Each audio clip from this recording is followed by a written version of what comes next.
gentlemen, welcome to another edition of Suds and Country. Hi, I'm Herb Suds, and welcome to the show, my friends. Today we're in Westchester, Pennsylvania at the Helicopter Museum, and we have Pauline with us. How you doing? Hi, Herb. Thanks for having me again today. It's a pleasure.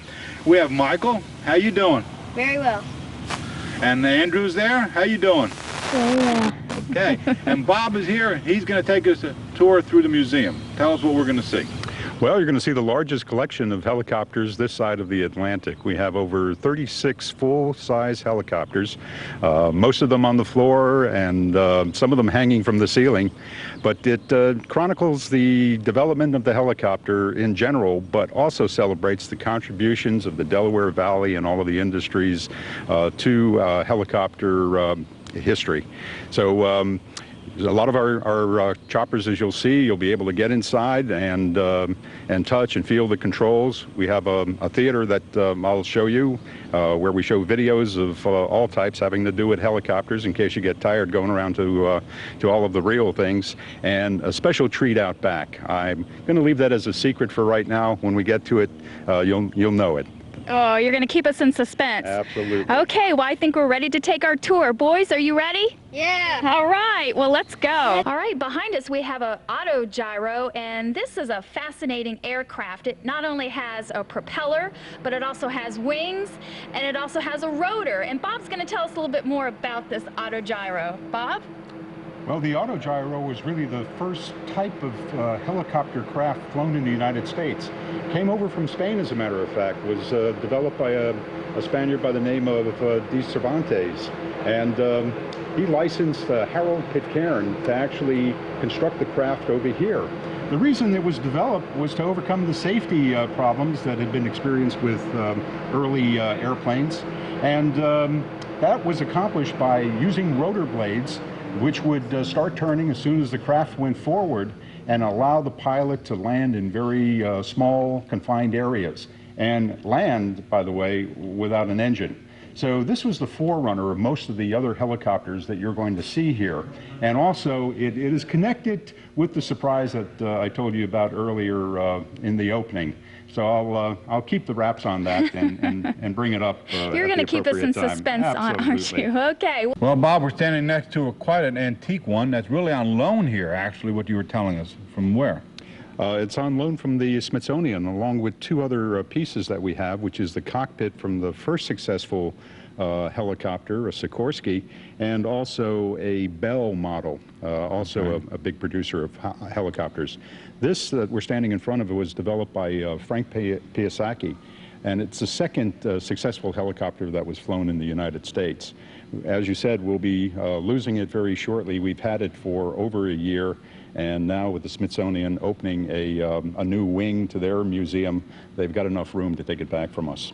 Wow, and it was first flown in 1943, I read down the side. That's correct. However, again, I'll emphasize that it was the first or second successful helicopter. Okay. The first was flown a couple months before that. Okay. We're standing in front of the MASH helicopter, and if you were one of the wounded soldiers, you had the fortunate or unfortunate opportunity to ride in one of these stretchers here while riding in the MASH helicopter. Bob's going to tell us a little bit more about it. Well, the MASH helicopter was predominantly used in the Korean War. Started out as an observation helicopter until the Army figured out that it could be used to evacuate the wounded from the battlefield right to the MASH hospitals, which were fairly close. I think most of you are familiar with the show MASH. That's where it got its nickname from, Military and Surgical Hospital, if you needed to know.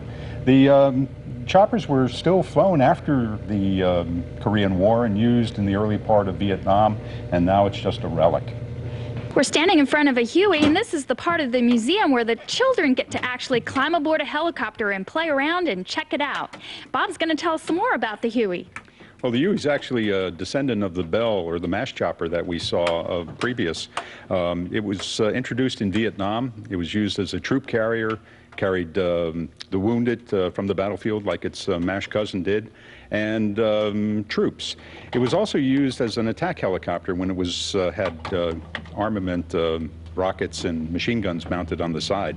We find that this is one of the more popular models that our patrons, usually kids, like to operate because it has such an array of controls and buttons and circuit breakers in there. And actually the families sit in the back and the kids stay in the front, and they simulate traveling around in a helicopter quite comfortably. So we find it's one of the more popular of our ships that we offer. And as you can see, the kids are having a lot of fun. Is that true, Michael? Are you having a lot of fun? Yes, I'm having a whole lot. Well, my friends, we're wrapping up this show at the Helicopter Museum in West Chester, Pennsylvania. Pauline, thank you. Oh, you're welcome, Herb. It's been a pleasure. Thank you. And thank you, Bob, to you. It was my pleasure. Okay, and we're actually, it's this part of the show where Bob's going to reveal to us the surprise he's been holding out.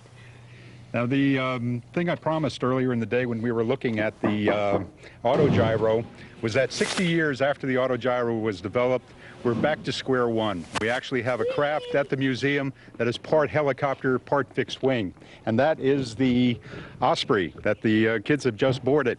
The Osprey holds about 24 soldiers, can travel at about 360 miles an hour, and lift about 20,000 pounds. It's the newest development in helicopters, and yet, as I stated, it's still a return to square one in having both a helicopter and an airplane together in the same craft. And we're the only museum on the face of the earth that has one. Well, it's quite an invention. Quite an invention. Yes, it is. What's your website? Our website is www.helicoptermuseum.org. Hours of operation? We're open to the public from Wednesday through Sunday, 10 a.m. to 5 p.m. On Sunday, however, we open at 12 o'clock noon. Okay. Well, I want to thank you once again for being a great host, Pauline. Yeah, thank you very much, Herb. Okay, it's been a pleasure. Thank you, folks. Yeah.